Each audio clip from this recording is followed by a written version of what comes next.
তাহলেও যাব, কারণ তোমাদেরকে জানাতে চাই যে মন্দিরের ভিতরে বর্তমান অবস্থা কি, কিভাবে মন্দিরটা তৈরি করা হচ্ছে, যতটা পারবো দেখানোর চেষ্টা করব।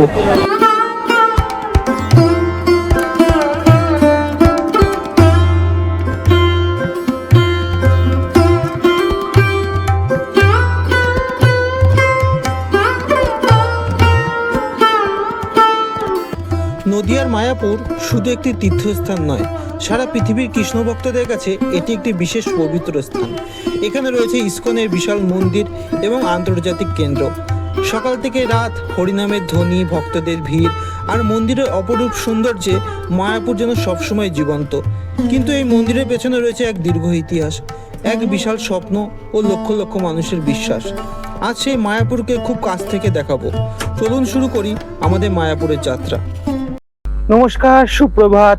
আজ 16 তারিখ, 16ই আগস্ট 2026। ঘড়িতে এখন বাজে ভোর 5:10। এই মুহূর্তে আমি রয়েছি বিশুলপাড়া কোদালিয়া স্টেশনে, যেটা আমার বাড়ির কাছে স্টেশন।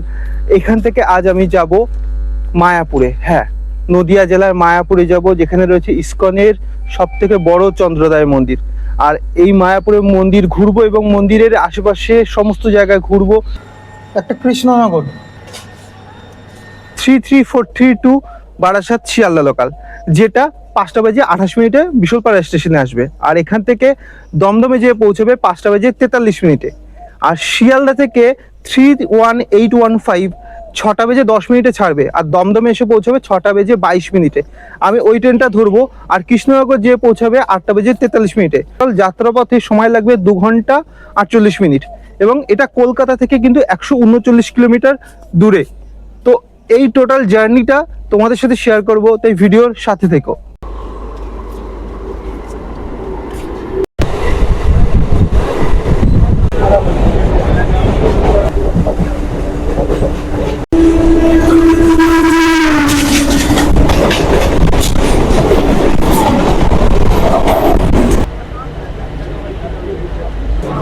তো আমরা এখন নেমে পড়েছি দমদম স্টেশনে। আর এখান থেকে এখন আমরা ফ্লাইওভার ধরবো, ধরে ফ্লাইওভারই ধরবো। চলুন, এখান থেকে আমরা এখন ফ্লাইওভার ধরবো, ধরে যাব 1 নম্বর প্ল্যাটফর্মে। এই মুহূর্তে আমি দাঁড়িয়ে রয়েছি দমদম স্টেশনে। আর এখান থেকে আমি ধরবো 31815 শিয়ালদা কৃষ্ণনগর লোকাল, যেটা শিয়ালদা থেকে ছাড়বে 6:10। আর দমদম এসে পৌঁছাবে 6:22। আর ওই ট্রেনটা ধরে যাব কৃষ্ণনগরে। আর এই টোটাল জার্নিটা তোমাদের সাথে শেয়ার করব। এখন ঘড়িতে বাজে 6:25। ট্রেনটার সময় ছিল 6:22। 3 মিনিট লেটে ট্রেনটা দমদম স্টেশনে ঢুকলো। এখন গন্তব্য কৃষ্ণনগর।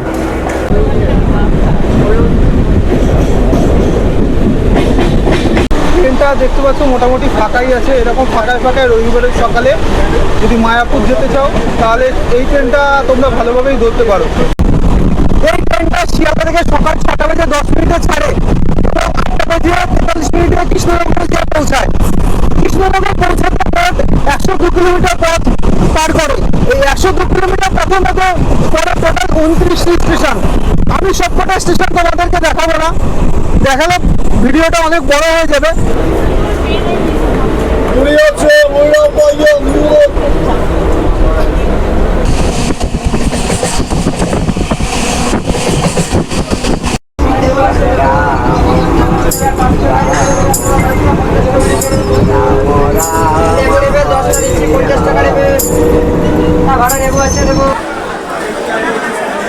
এখন ঘড়িতে বাজে 8:30। এখন ঘড়িতে বাজে 8:31। ট্রেনটা এখন এসে পৌঁছালো কৃষ্ণনগর স্টেশনের 1 নম্বর প্ল্যাটফর্মে।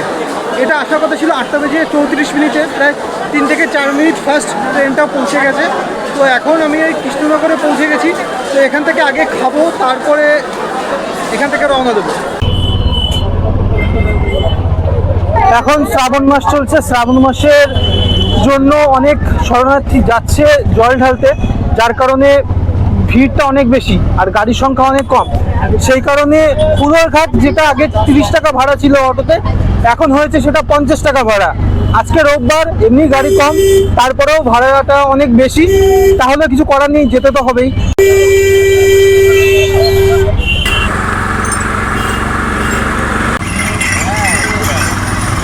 প্রায় আমি পৌঁছে গেছি হুলারঘাটের কাছে। আর এইটুকু পৌঁছাতে আমার অনেক কষ্ট করতে হয়েছে, তার কারণ শ্রাবণ মাসের আজ শেষ সপ্তাহে রবিবার, কাল হচ্ছে সোমবার। আজকে অনেক লোক এখানে জল ভরতে এসছে, যাবে মহাদেবের মাথায় জল ঢালতে। তার কারণে এখানে যে হুলারঘাটে আসার যে অটোগুলো আছে সেগুলো সম্পূর্ণ হুলারঘাট পর্যন্ত আসছে না, কিছুটা পথ এসছে, তারপরে নেমে রাস্তা ক্রস করে আমার আবার টোটো ধরতে হয়েছে। টোটো ধরে হেঁটে তারপরে আমি হুলারঘাটে এসেছি।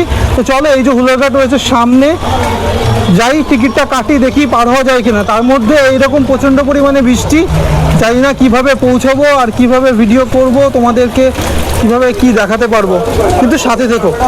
এখন রয়েছি এই হুলারঘাটে জলঙ্গি নদীর সামনে, সামনে বোট আছে, তো এই বোট ধরবো।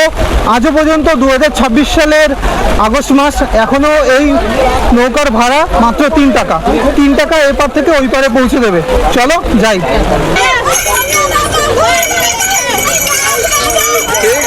তোমরা যারা শ্রাবণ মাসে আসবে তারা কিন্তু একটু সাবধান হয়ে সময় নিয়ে এসো, তার কারণ এখন শুনছি 10টা বা 11টার পরে রাস্তায় নো এন্ট্রি হয়ে যাবে। তো সন্ধ্যাবেলায় বা বিকালের পরে ফেরার কিন্তু পথ পাবে না, কোনো গাড়ি পাবে না। তো সেই বিষয়ে একটু সাবধান হয়ে যেও। যদি শ্রাবণ মাসে আসো বা শ্রাবণ মাসের শেষ সপ্তাহে আসো, তাহলে এই পরিমাণে ভিড় থাকবে। দেখতে পাচ্ছ সব যাচ্ছে বাবার মাথায় জল ঢালতে। তো একটু সময় নিয়ে এসো হাতে, যাতে তোমাদের সুবিধাই হবে। হরে হরে মহাদেব।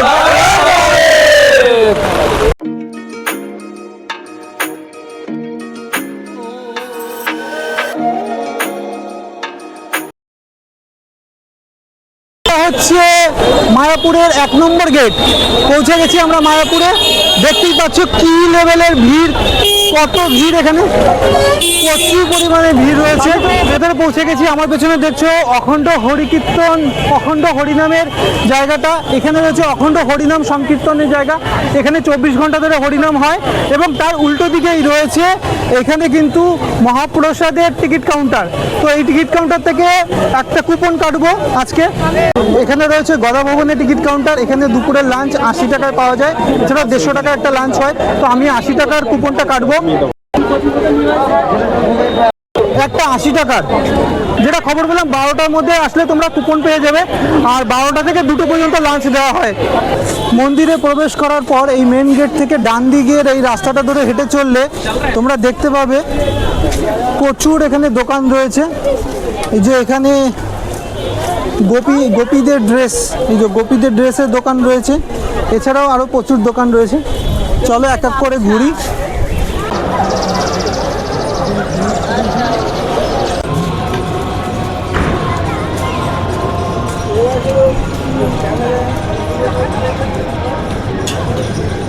এই রয়েছে আমাদের শিলা প্রভুপাদের সমাধি মন্দির। এই যে কাউন্টারটা রয়েছে দেখছো, এটা একটা মোবাইল আর একটা জুতো রাখা যায়। তোমরা মোবাইল, পার্স, জুতো সব এখানে রেখে, গেট আছে, এই গেট ধরে তোমরা এই পথ দিয়ে ভেতরে যেতে পারো। চলো আমি দেখাই। এই মন্দিরের ভেতরে তোমরা যেতে পারো। সকাল 10টা, 10:30 থেকে এখানে শো স্টার্ট হয়। এক একটা শো 25 মিনিটের শো হয়, এবং রাত 8টা, 8:30 পর্যন্ত শো চলে। আর টিকিট হচ্ছে 40 টাকা। তোমরা এখানের এই কাউন্টার থেকে টিকিট বুক করতে পারবে, করে এর ভেতরে যে এসি আছে ভেতরে বসে দিব্যি শো দেখতে পারবে। সকাল 10:30 থেকে, সকাল 10:30 থেকে, 10টা থেকে। আজকে সানডে বলে ওই জন্য তাড়াতাড়ি আসবে। আর 8:30 দুপুরে দেখতে, 9টা, 9:30, রাত 9টা, 9:30 পর্যন্ত। কত করে টিকিট? 40 টাকা করে। আর কি কি শো থাকে এখানে মেনলি? চৈতন্য মহাপ্রভুর বাললীলা নিয়ে দেখানো, আর আরও আছে শো, বাট ওগুলো বুকিং করলে দেখানো যাবে। আচ্ছা, এই যে অন্নদান কমপ্লেক্স, আর এই কমপ্লেক্সে এখানে সবাই লাইন দিয়েছে প্রসাদের জন্য। এই প্রসাদের জন্য কোনো টাকা লাগে না, ফ্রি, সম্পূর্ণ ফ্রি। দুপুর 12টা থেকে এই লাইন দেয়, 12টা থেকে প্রসাদ দেওয়া হয়। তো তোমরা যারা প্রসাদ নেবে এখানে এসে লাইন দিতে পারো। এটা রয়েছে গৌরাঙ্গ কুঠির।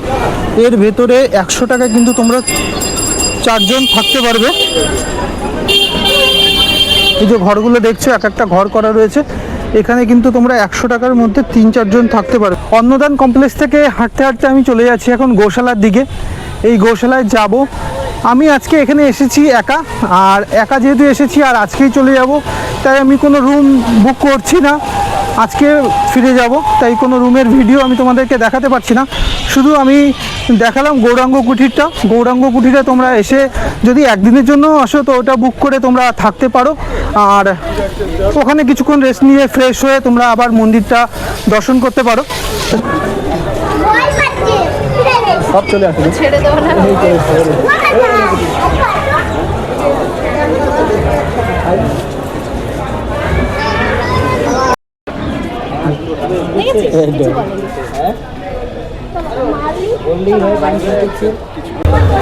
সিংটা দেখো, চেহারাটা দেখো, কত বড় চেহারা, দেখো কত বড় সিং। চুপচাপ শান্ত স্বভাবের, শান্তই থাকে, তার কারণ মহাদেবের ভক্ত তিনি। তাই তোমাদেরকে দেখাতে পারলাম গোশালাটা। এছাড়া গোশালার বাইরে রয়েছে এখানে কিছু ডেয়ারি প্রোডাক্ট রয়েছে, এখানে দোকান রয়েছে, কাউন্টার রয়েছে। তো এই কাউন্টারে যাব, যে দেখা যাক কি পাওয়া যায়, আর তার কিছুটা টেস্ট করব আর তোমাদের সাথে শেয়ার করব। তো চলো এখান থেকে কিছু নিয়ে নিই। দেখো প্রচুর পরিমাণে ভিড়, প্রচুর লোক এসছে এই কাউন্টার থেকে খাবার নিতে। অনেক ধরনের মিষ্টি আছে, সবই কিন্তু টাটকা মিষ্টি। দেখো অনেক ধরনের মিষ্টি আছে। এছাড়া মালপোয়া রয়েছে, 20 টাকা করে এই মালপোয়াগুলো একটা দাম।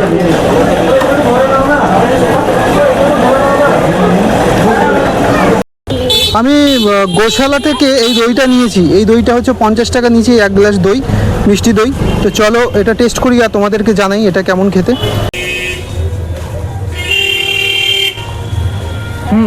বেশ ভালো খেতে। আমার পেছনে রয়েছে পুরনো চন্দ্রোদয় মন্দির। এই মন্দিরে ক্যামেরা অ্যালাউ নয়, তাই এই মন্দিরের ভেতরে আমি ক্যামেরা করতে পারছি না, বাইরে থেকে দেখাচ্ছি। তোমরা যারা চাও এখানে আসতে পারো। এবং তার পাশে রয়েছে এই যে নতুন চন্দ্রোদয় মন্দির, যেটা বিশাল বিল্ডিং তৈরি হচ্ছে, আমাদের ওয়েস্ট বেঙ্গলের সব থেকে বড় মন্দির। তো তোমরা যদি চাও এখানে আসতে পারো। এখানে আসতে গেলে 50 টাকা টোকন কাটতে হয়। 50 টাকার টোকেন কেটে তোমরা এই মন্দির দর্শন করতে পারো।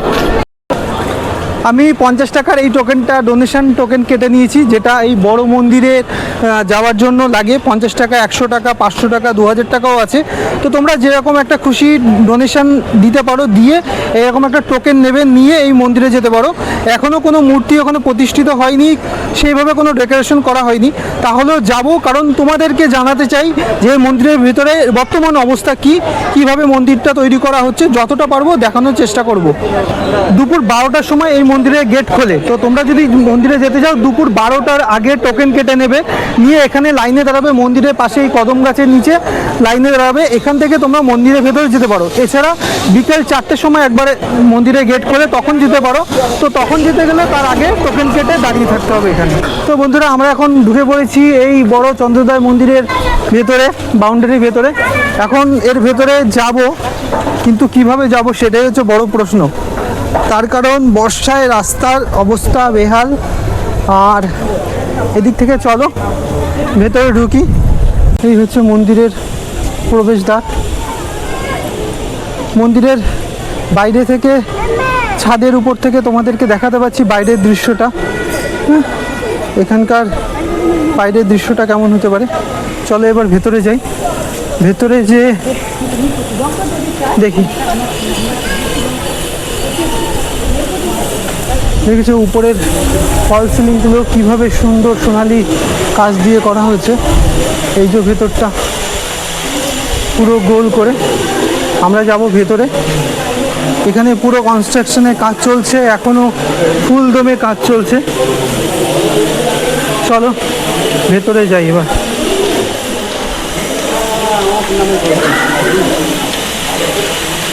ও মাই গড, চলো চলো চলো চলো। দেখো এর ভেতরে জায়গাটা দেখো, কি বিশাল, কি বিশাল তৈরি করেছে, কি বিশাল। দেখছো এই ভেতরটা অসাধারণ। মানে এই মন্দিরটা যখন তো সম্পূর্ণ তৈরি হবে কিভাবে লাগবে, কীরকম লাগবে দেখো।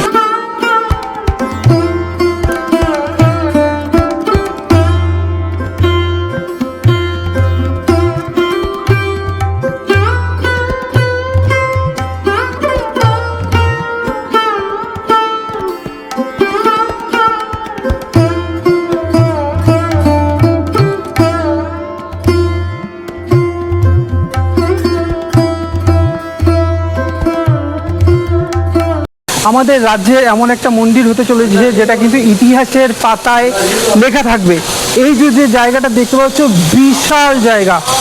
এইখানে একসাথে 10,000 ভক্ত একসাথে এখানে নৃত্য করতে পারবে, পুজো অনুষ্ঠান করতে পারবে একই সাথে।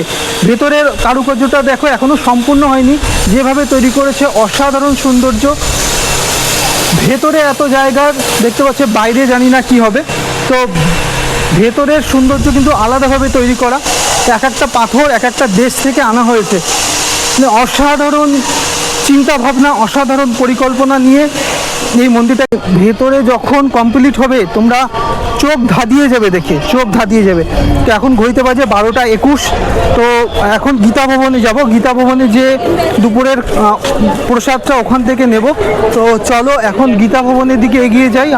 চলে এসেছি গীতা ভবনের ভেতরে। আর গীতা ভবনে কিন্তু এরকম মাটিতে নিচে বসে খাওয়ানো হয়। আর এরকম দেখছো শাল পাতা রয়েছে। হাই, আমি আয়ুষ।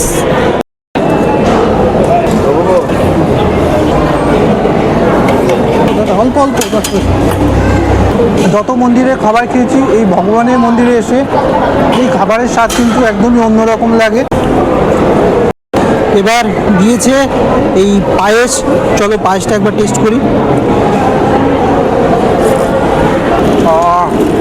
খুবই স্বাদ। এটা হচ্ছে গীতা ভবনের মেন গেট, বাইরের জায়গাটা। আর এর পাশের এই যে জায়গাটা দেখতে পাচ্ছ, টিনের শেড করা আছে, এর ভেতরেই খাওয়া দাওয়া হয়। তো আমি ওখানে গিয়েছিলাম, খাওয়া দাওয়া করেছি, বেশ ভালো লেগেছে। অনেক বছর পর শাল পাতার উপরে খেতে পারলাম। শাল পাতায় প্রথমে ছিল একটা বেগুনি, তারপরে ভাত, ডাল, একটা আলু ছোলার ডালের একটা তরকারি, তারপরে ছিল পনির, তারপরে ছিল পায়েস, যেটা আমার সব থেকে ভালো লেগেছে। মাত্র 80 টাকায় দুপুরের এখানে মহাপ্রসাদ গ্রহণ করেছি, বেশ ভালো লেগেছে।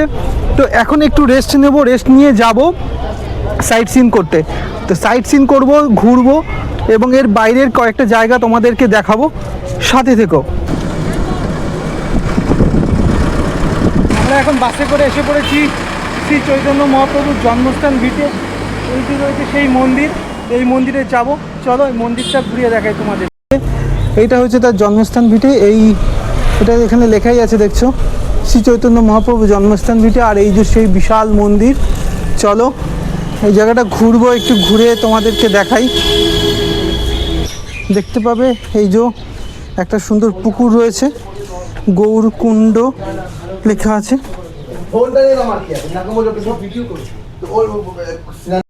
এই হচ্ছে শ্রী চৈতন্য মহাপ্রভুর জন্মভিটা মন্দির। এখানে ফটো তোলা নিষেধ আছে, তাই আমি ভেতরে আর ভিডিও করছি না। এটা হচ্ছে ভেতরের মন্দিরের দর্শন। তো এখান থেকে বেরিয়ে যাব, চলো বেরিয়ে যাই। তারপরে এখান থেকে যাব চৈতন্য মহাপ্রভুর মাসির বাড়ি। বন্ধুরা, আমি এখন পৌঁছে গেছি শ্রী চৈতন্য মহাপ্রভুর মাসির বাড়িতে। এই হচ্ছে তো মাসির বাড়ির মেন গেট। চলো এর ভেতরে যাই, যে দেখি ভেতরে কি কি আছে।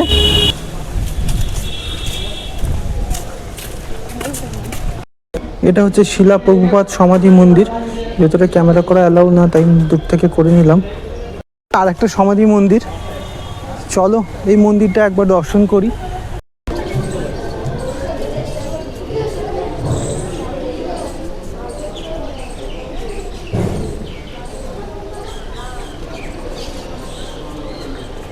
তো চৈতন্য মহাপ্রভুর মাসির বাড়ি ঘোরা হলো।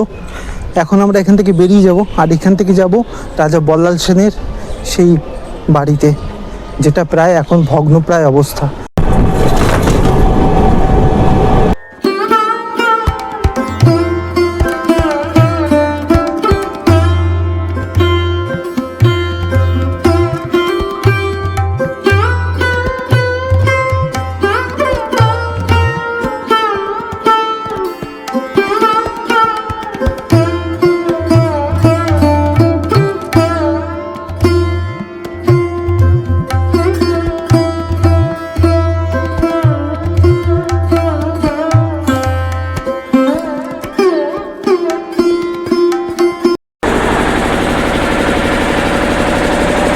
এখন আমি রয়েছি নবদ্বীপ ধাম স্টেশনে। এখান থেকে 31112, যেটা 4:41 নবদ্বীপ ধাম স্টেশনে এসে পৌঁছায়, কাটোয়া শিয়ালদা লোকাল। ওই ট্রেনটা আমি ধরবো, ধরে পৌঁছবো দমদমে 7:02। তো এই ট্রেনটা ধরে আজ বাড়ি যাচ্ছি। আজকে ভিডিওটা এই পর্যন্তই ছিল। এতক্ষণ যখন ভিডিওটা দেখেছো অবশ্যই কমেন্ট করে জানাও কেমন লেগেছে। এরপরে নতুন একটা ভিডিও আসতে চলেছে, ততদিন ভালো থেকো, দেখা হচ্ছে পরের ভিডিওতে।